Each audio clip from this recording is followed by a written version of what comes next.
Sim, eu tenho medo de entrar na piscina sozinho. E não porque eu tenho medo de piscina, mas porque mergulhar nela lembra muito um mergulho no mar. Principalmente se não tiver ninguém na água, se ela for um pouco funda e ainda estiver escuro.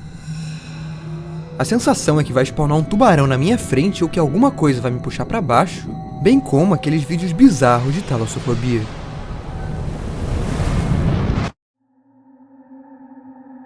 O medo que sentimos pelo mar é proporcional ao tamanho dele. Literalmente, 70% da superfície terrestre e um dos ambientes mais perigosos para um ser humano. Para se ter ideia, uma pessoa normal aguentaria mais ou menos 2 horas nadando no meio do mar. Isso num bom cenário. Sem nenhuma boia e à deriva na água gelada, o corpo perderia calor, você ficaria desorientado ou simplesmente morreria afogado, devido à fadiga muscular. A ideia de perder as forças lentamente, se afundar e engolir litros de água ao invés de oxigênio aterroriza qualquer pessoa nesse planeta. E mesmo que você esteja acostumado, use roupa de mergulho e tanque de oxigênio, as condições não deixam de ser terríveis. O custo de mergulhar no mar é receber um peso maior que a atmosfera da Terra a cada 10 metros de profundidade. E isso ocorre devido à pressão da água, que não só vem de cima, mas por todas as direções do seu corpo. E não basta a sensação de esmagamento, que já dá muita aflição. Lembra que você tem ar limitado no tanque e em caso de qualquer problema, você não pode voltar rápido à superfície. A subida tem que ser lenta, com algumas paradas, ou você pode sofrer da doença da descompressão. Em outras palavras, por não aguentar a mudança brusca de pressão, você morre, ou é esmagado por uma força ainda maior num mergulho de submarino. Mas a gente fala disso daqui a pouco. Quando falamos do medo e dos perigos do mar, a gente tem que lembrar das ondas. E não aquelas pequenininhas que você vê na praia, mas ondas de 30 metros de altura dessa pequena vila em Portugal, por exemplo. Ou claro, ondas de tempestade do alto mar. Essas que transformam qualquer navio num barquinho frágil de papel. Bom, os navios atuais não são conhecidos por virar por causa delas, mas ainda assim eu prefiro ficar na terra. E se ondas de 30 metros ainda não te causam medo, redemoinhos marítimos com certeza vão.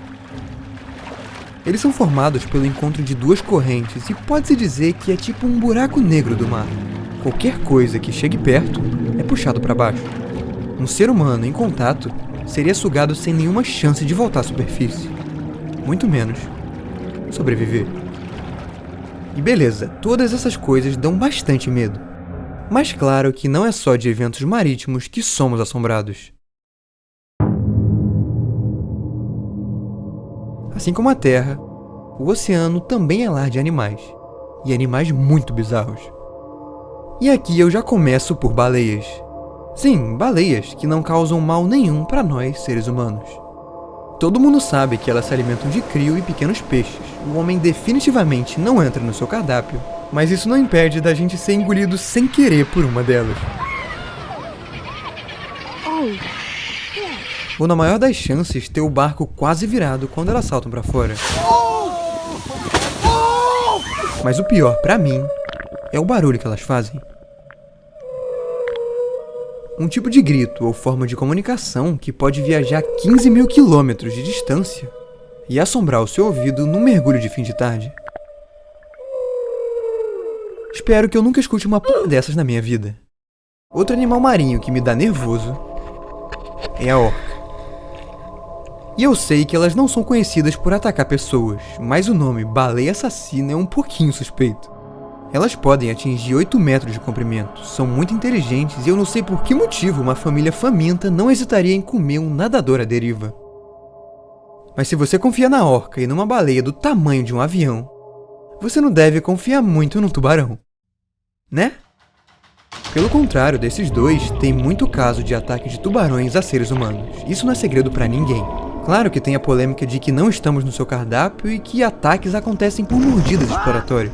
Mas, mano, ainda assim ataques acontecem. E mesmo que seja por causa de uma mordidinha exploratória, a mordida de um tubarão de 3 toneladas não é bem uma mordidinha.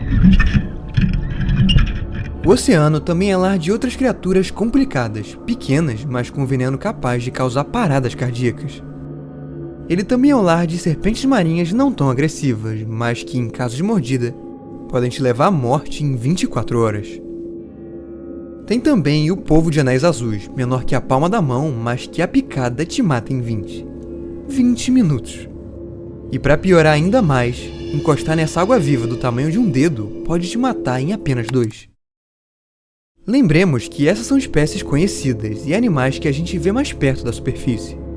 Obviamente, quanto mais fundo a gente mergulha, mais bicho bizarro aparece e mais alienígena a coisa fica.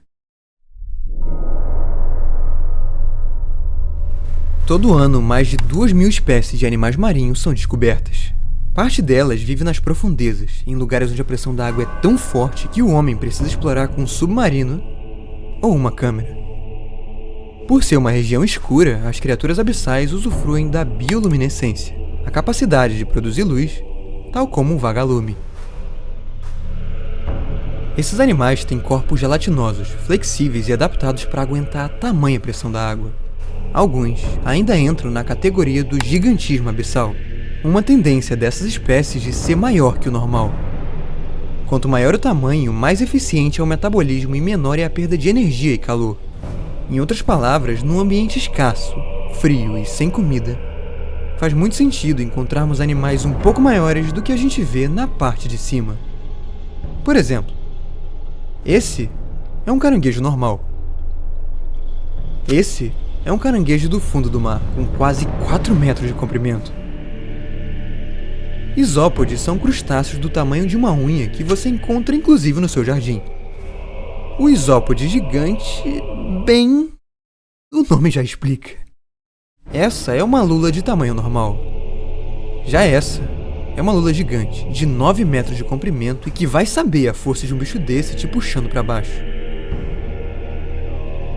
Além do gigantismo abissal, a estranheza definitivamente é um ponto em comum entre esses animais.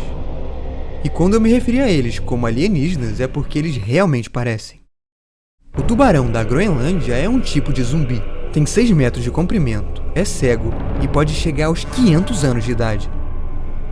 Apesar de habitar águas profundas e da natureza pacífica, há um registro de uma perna humana encontrada em sua barriga em 1859, no Canadá. Se não fosse por sua captura, ele possivelmente ainda estaria vivo nadando em algum lugar no oceano. O tubarão-cobra foi descoberto há pouquíssimo tempo e tem uma mandíbula capaz de se abrir e devorar coisas maiores que ele, tal como uma cobra. E ainda falando de tubarão e de mandíbulas bizarras, o tubarão-duende tem uma que sai de dentro da boca. Se isso não é um bicho do capeta, eu não sei o que é. Quanto mais a gente explora, mais bicho bizarro aparece. Essas são espécies que conhecemos, que em geral os nunca descobertos pelo homem. Vai saber que tipo de tubarão, molusco ou monstro pode existir no fundo do mar. Tamanha a sua profundidade que é difícil imaginar. Mas se te faltam referências para isso, permita-me pausar e ajudar um pouco. 40 metros é a profundidade máxima recomendada para um ser humano chegar.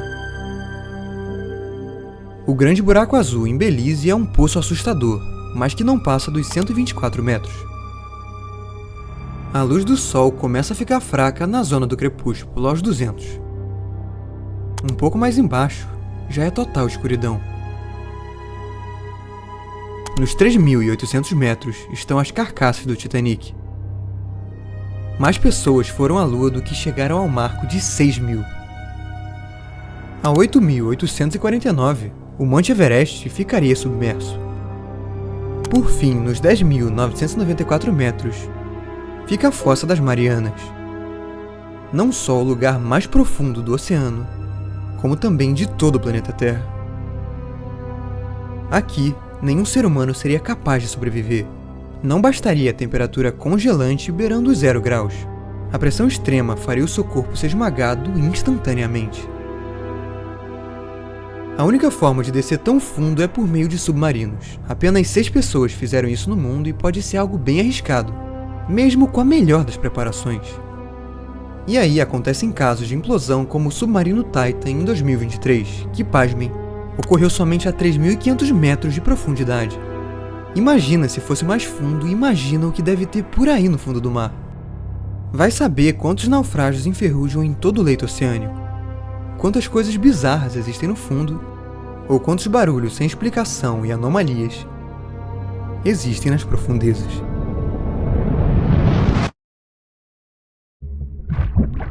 Como eu disse no início do vídeo, o oceano cobre 70% da superfície da Terra. Não é de se estranhar que ele também seria um lugar cheio de mistérios.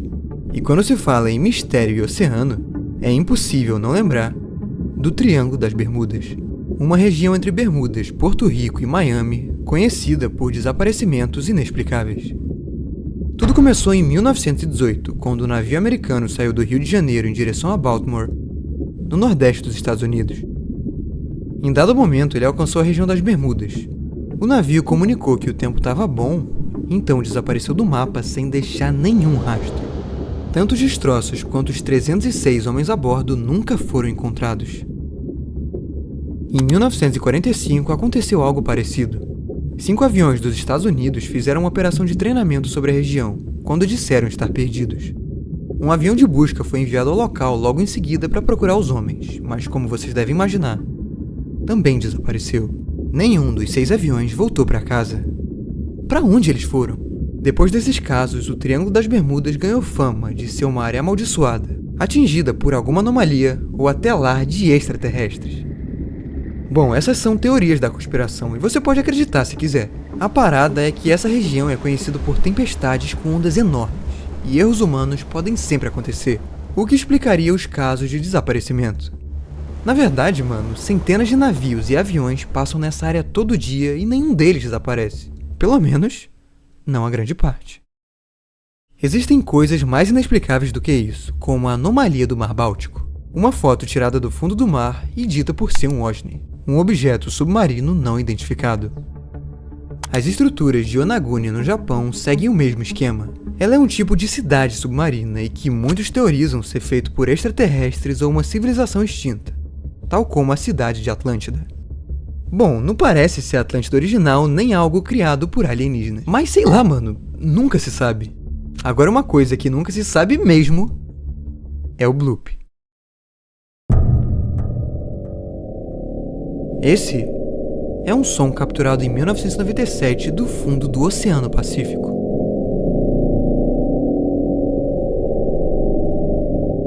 Apesar do volume muito alto e a frequência sonora incomum, cientistas dizem que esse é o barulho de iceberg se quebrando, e se for o caso, teria que ser um iceberg bem grande. Outra teoria diz que o som vem de um ser vivo, e para emitir algo dessa magnitude, um ser vivo várias vezes maior que uma baleia azul. É daí que surgiu a imagem do bloop, uma criatura gigantesca a quem foi atribuído a origem do som. E cara, esse bicho é assustador. As coisas pioram um pouco quando você lembra que o Pacífico é o oceano mais misterioso do planeta e que nessa mesma localidade habitaria o lendário Cthulhu, uma criatura cósmica criada pelo escritor Lovecraft, ainda maior que o bloop ou qualquer monstro marinho das antigas escrituras. E por falar em monstro marinho, já existiram vários no planeta. Não do tamanho do Cthulhu, obviamente, mas de tamanho suficiente para engolir um ser humano em uma só bocada. Basta ver o dente de um megalodon, um tubarão gigante extinto há 3 milhões de anos. Ou será que não? Será que ele ainda tá por aí? Será que existe algum gigante remanescente escondido em algum lugar no fundo do mar? Bom, em termos científicos, a chance de encontrar um bicho dessas proporções é bem improvável. Mas improvável é diferente de impossível. Lembra que a gente conhece apenas 5% do oceano. O resto é puro e completamente desconhecido. E cara, eu não tô aqui pra bater o martelo, falar que uma coisa existe ou não, a gente nem precisa disso pra sentir medo. Basta lembrar o quão inóspito é o mar, da enorme pressão quando se mergulha, das ondas gigantes e dos redemoinhos, dos animais que existem, os que matam quando você menos espera e os que esperam para te matar.